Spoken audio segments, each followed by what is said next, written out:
नमस्कार विद्यार्थी मित्रांनो, आज आपण पाहणार आहोत हाऊ टू कॅल्क्युलेट मीडियन कशा पद्धतीने कॅल्क्युलेट करायचं. यासाठी एक एक्झाम्पल गिवन आहे. Calculate median of wedges of 50 workers of A firm giving the following tables. जे काही 50 वर्कर्स आहेत आणि त्यांना मिळणारे वेजेस या रिलेटेड इन्फॉर्मेशन गिवन आहे. Wages in rupees 25, 35, 45, 55, 65. Number of workers 3, 12, 20, 10 and 5. तर सगळ्यात आधी आपण ॲनालिसिस करणार आहोत. जो गिवन डेटा आहे तो कसला आहे? डिस्क्रिप्टिव्ह डेटा आहे. आपण लिहून घेणार आहोत solution. The given data is descriptive data.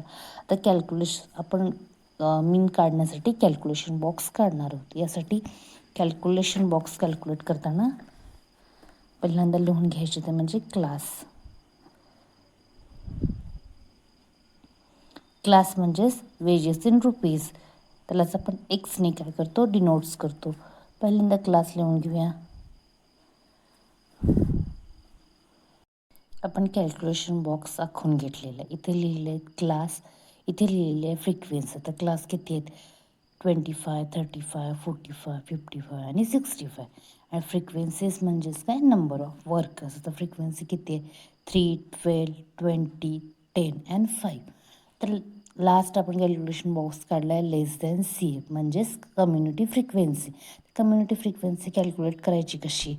आपण सगळ्यात आधी लिहिणार आहोत पहिल्या क्लासची फ्रिक्वेन्सी किती आहे? 3. तर फ्रिक्वेन्सी आहे तशी लिहून घेणार आहोत 3. त्यानंतर सेकंड क्लासची कम्युनिटी फ्रिक्वेन्सी कशी कॅल्क्युलेट करायची? प्रिव्हियस फ्रिक्वेन्सी किती होती? 3. आणि या क्लासची फ्रिक्वेन्सी किती आहे? 12. या दोन्हींची बेरीज करायची. बेरीज येते 15. त्यानंतर पुढच्या क्लासची कम्युनिटी फ्रिक्वेन्सी कॅल्क्युलेट करताना प्रिव्हियस किती होती? 50 प्लस या क्लासची किती? 20. या दोन्हींची बेरीज किती झाली? 35. तर पुन्हा पुढच्या क्लासची कम्युनिटी फ्रिक्वेन्सी कॅल्क्युलेट करताना प्रिव्हियस किती आहे? 35 प्लस हे किती आहेत? 10 झाले किती? 45. तर लास्ट क्लासची कम्युनिटी फ्रिक्वेन्सी कॅल्क्युलेट करताना प्रिव्हियस किती आहे? 45 प्लस या क्लासची किती आहे? 5. या दोन्हींची बेरीज किती येईल? 50 येईल. अशा पद्धतीने आपण काय करणार आहोत? Less than community frequency calculate करणार आहोत. आता less than community frequency calculation box झाल्यानंतर आपण काय लिहिणार आहोत? मीडियनचं इक्वेशन लिहून घेणार आहोत. ज्यावेळी गिवन डेटा हा डिस्क्रिप्टिव्ह टाईपचा असतो त्यावेळी मीडियनचं इक्वेशन काय येतं? The value of n+1 divide by 2 item. तर आपण n ही व्हॅल्यू कुठं फाइंड आउट करणार आहे? आपल्याला गिवन प्रॉब्लेममध्ये इन्फॉर्मेशन आहे 15 वर्कर म्हणजे n किती असणार आहे? 15. तर आपण लिहून घेणार आहे त्या इक्वेशनमध्ये व्हॅल्यू 15 + 1 डिवाइड बाय 2. तर 15 + 1 डिवाइड बाय 2चं आन्सर येतं 25%.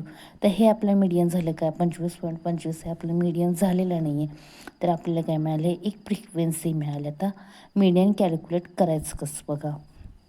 आपल्याला जी काही लेस दॅन फ्रिक्वेन्सी गिवन आहे ह्या लेस दॅन फ्रिक्वेन्सीमध्ये 25.5 हे कुठे बसतं बघायचं. तर 25.5 बसतं कुठं? या कम्युनिटी फ्रिक्वेन्सीमध्ये 35मध्ये. तर याचा क्लास किती आहे? याचा क्लास आहे 45. म्हणल्यानंतर आपलं मीडियन किती झालं असणार आहे? 45. आपलं मीडियन किती आहे? याचा क्लास आहे 45 म्हणून आपलं मीडियन इन 45. पुढे आपण याचं एक एक लिहिणार आहे रुपीज. आणि अशा पद्धतीने आपण मीडियन कॅल्क्युलेट केलेलं आहे.